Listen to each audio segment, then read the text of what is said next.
Sveikinu su jumis iš Dalat miestelio. Tai dabar atvažiavam į tokį parką. Čia yra keli kriokliai. Galima laipioti po medžius panašiai kaip Vilniuje Uno parkas. Ir dar yra tos rogutės kaip Anykščiuose, kaip dariau Sapui. Tai pamėginsim su tom rogutėm nuvaryti. Yra lynas, su kuriuo gali persikelt nuo vieno kalno į kitą kalną. Tai nežinau, ar leisios, priklauso nuo kainos. Vakar susipažinau hostelį su vienu britu, tai šiandien turim pasiruošę tokį mini planą visai dienai. Jisai, kadangi yra nusipirkęs mopedą, tai su jo biškiu čia pavažinėsim aplink Dalat miestelį, aplankysim porą krioklių, dar porą vietų, žodžiu, viską pamatysit. Tai dabar leisiuos vėl tom pačiom rogutėm, kaip leidau Sapui, tik tiek, kad šitos rogutės 2 km ilgumo. Tai turėtų būti įdomiau.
Šitos rogutės buvo žymiai įdomesnės negu tos, kur dariau Sapui.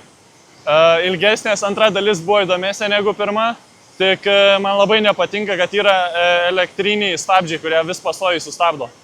Bet šiaip geras. Net neverta daryti Sapui, tik čia.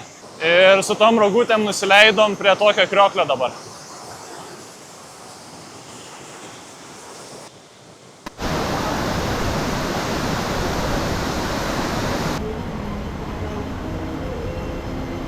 Jo, tai mes tikriausiai visi pagalvojam apie tą patį ženklą, tačiau Vietname ir kitose Azijos šalyse šis ženklas turi visiškai kitokią prasmę.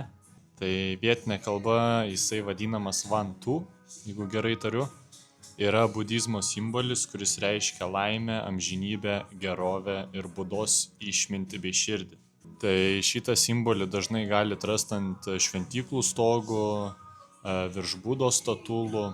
Ir šis ženklas budizmo kultūrų jau egzistuoja tūkstančius metų, dar anksčiau negu prieš nacių laikus. Ir įdomus faktas, kad budistinė ta svastika, vadinkim taip, dažniausiai yra tiesiai padaryta, o nacių svastika buvo pasukta įstrižai ir naudota visiškai kitiem tikslam.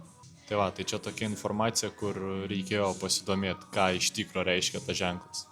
Nusileist prie krioklio buvo žymiai lengviau negu užlipti atgal prie moco. Čia buvo 3 skirtingi kriokliai vienoje vietoje. Čia toks yra vienas didžiulis parkas, yra 2 tie rogučių nusileidimai. Gali pasikarstyti po medžius, gali pasivaikščioti po gamtą, pažiūrėti krioklius. Tai dabar važiuojam į sekančią lokaciją, kuri bus skulptūrų tunelis, kažkas tokio. Tai irgi neblogai vertinta vieta, tai važiuojam pažiūrėsim, kas ten gero. Tai dabar padarysiu jums trumpą montažą iš viso šito skulptūrų tunelio.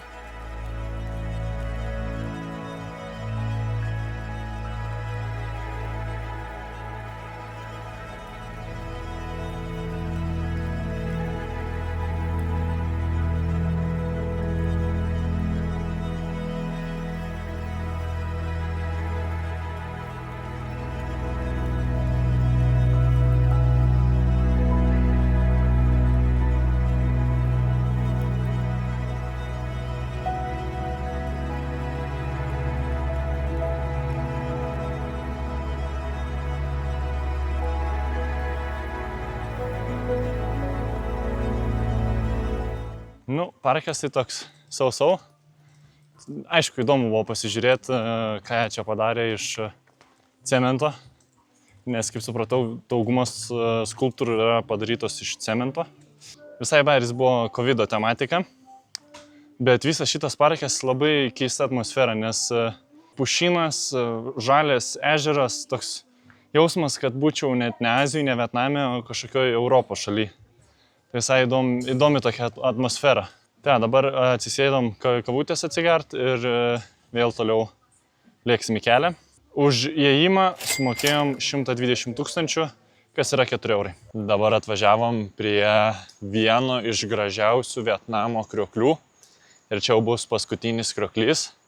Tai iki jo nuo Dalato reikėjo pavažiuoti apie valandą laiko, bet turėtų būti verta.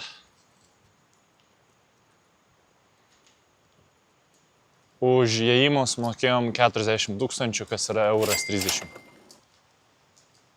I think we're supposed to go left here, no? He's gone.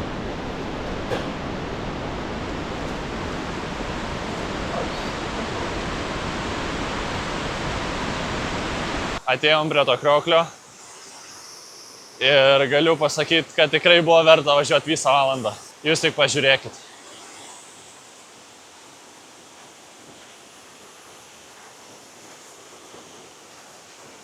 Keliu droną, parodysiu iš drono.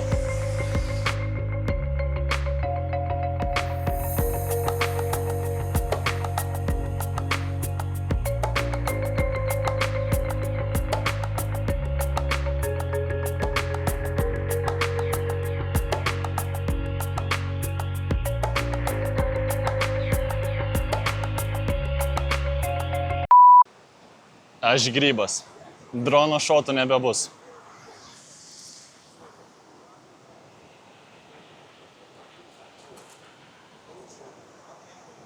Va į tavo medį kabinau. Tai aš žinau, kad yra gale medžiai, bet aš galvojau, kad dar kažkiek turiu vietos, bet dėja neturėjau. Tai teko čia kažkaip per tas džiunglės, per vandenį brist ten. Susieškojau drono, tai dėja, drono nebebus, laikas atsinaujint vadinas. Tikrai gera vieta ir būtų buvo aфиgeni drono kadrai, bet yra kaip yra. Labas rytas, nauja diena. Vakar po krioklio grįžom į viešbutį, ganėtinai vėlai, tai tiesiog nieko nebefilmavau.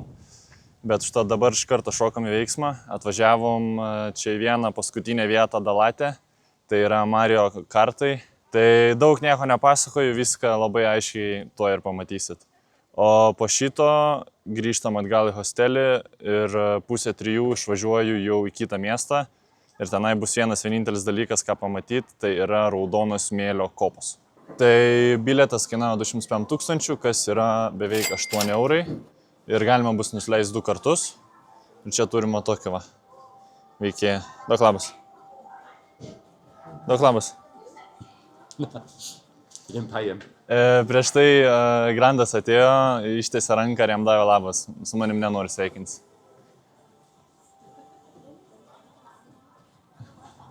Nice. Đây đâu trời ơi?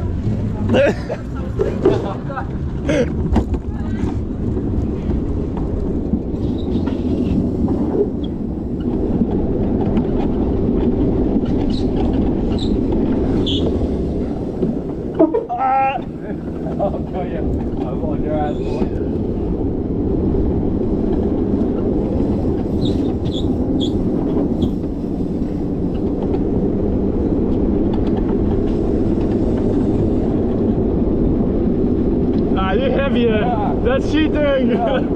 Trophy's mine!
nusileidom to Mario Kart ir dabar einant, pamatėm tokias supynės. Tai reikia išbandyti.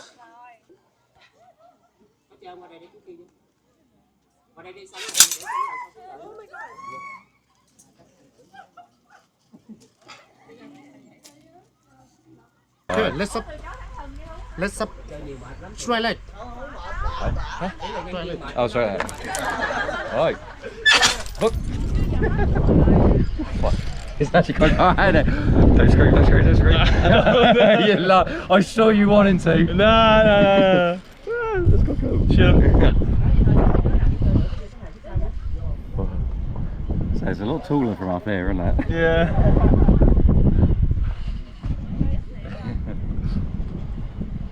This part feels good. Yeah, it's quite nice. It's cozy, I like it. Hey, it's included in the ticket, why not then? Oh yeah, 100%, might as well. And so they won't let you just one person on. Belenkaip geras. Tikrai rekomenduoju, jeigu būsi Dalatė, čia privalom yra atvažiuoti. Čia yra privaloma atvažiuoti ir nusileis 2 kartus. Nes kai buvau Sapui su tom rogutėm leidus 2 kartus už 10 eurų. Tai palyginus su čia 10 kartų geriau. Tikrai verta. Belenkaip smagu. Važiuoju dabar į hostelį, dėtis daiktų ir už kelių valandų išvažiuoju su autobusu jau į kitą miestą, kur bus Raudono smėlio kopos.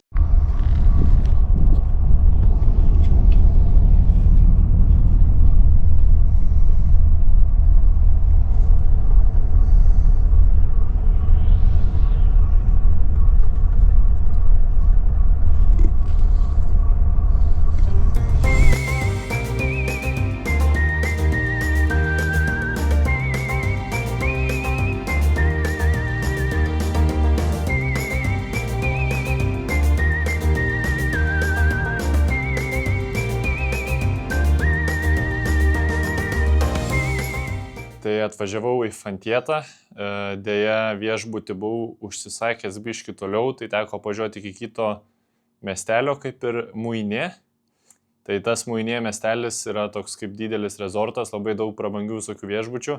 Šiaip būčiau ir aš vieną pasiėmęs, bet jisai buvo dar toliau negu kur aš atvažiavau. Bet ten 5 žvaigždučių su baseinais prie pat jūros, smėlis iš karto ir tik 16 eurų už naktį. Tai galvoju, nesvarbu, nes reikėjo žymiai toliau važiuoti. Tai galvoju, dzin, nes aš esu tik dėl vienos nakties, nuvažiuoju, pažiūriu Raudono smėlio kopas ir rytoj iš karto važiuoju į Haušiminą. Tai va, o miestelis kurortinis, tai visur po kiekvienu užrašu eina rusiškas vertimas. Tai bus smagu. Tai einu dabar vakarienės, kamera išsikrauna, tai nebepasimsiu kameros, nieko nepafilmuosiu, bet susitinkam už kelių sekundžių rytoj ryte, kai varysiu į kopas. Labas rytas, toks tas rytas, 3 dienos, pagaliau užsiruošiau važiuoti į kopas, tai let's go.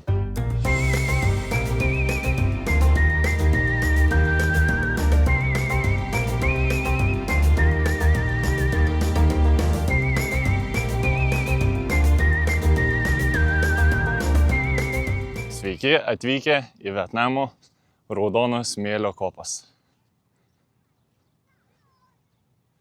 Tiek, kiek mačiau internete, tai tikėjausi, kad bus žymiai didesnė čia ta erdvė. Gal aš ne čia atvažiavau, bet pagal viską tai net yra pasivažinėjimas su keturračiais. Bet ten jau truputį ne mano biudžetui, nes 20 minučių beveik 30 eurų, tai geriau išleisiu kitur. Bet šiaip tikrai gražu. Nes ir dar nuo kopų matai visą panoramą. Jūra, laiveliai. Aišku, čia dabar turėtų būti cinematic drono šotai. Deja, drono nėra, tai teks naudoti savo ūgį. Pasiėmiau ilgiausią selfie sticką, kokį turėjau. Aš 2 metrai, iškelsiu ranką, ištiesiu selfie sticką.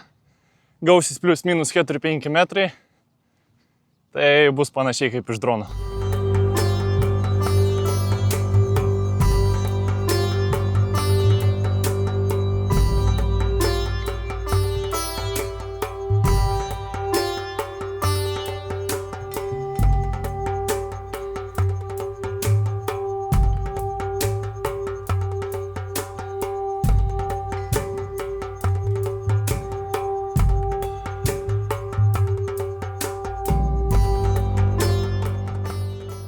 Eik, tu čia dar galima nusileisti su kažkokiu čiužiniu nuo kalno. Reikės pabandyti. Okay, ready.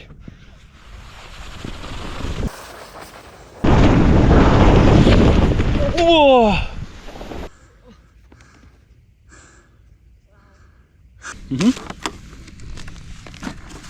Yes.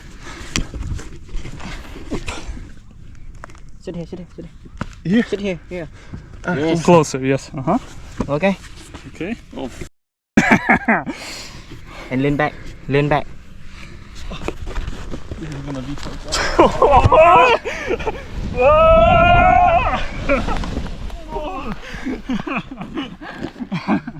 Nice. Eina savo, belenkai fainiai buvo nusileis nuo kalniukų su talenta kažkokia. Tai už ten tuos kelis nusileidimus sumokėjau eurą, bet tai čia daliname su vienu ukrainiečiu, tai iš viso gavos ten 2 eurai. Bet tikrai verta nusileisti, belenkai smagu.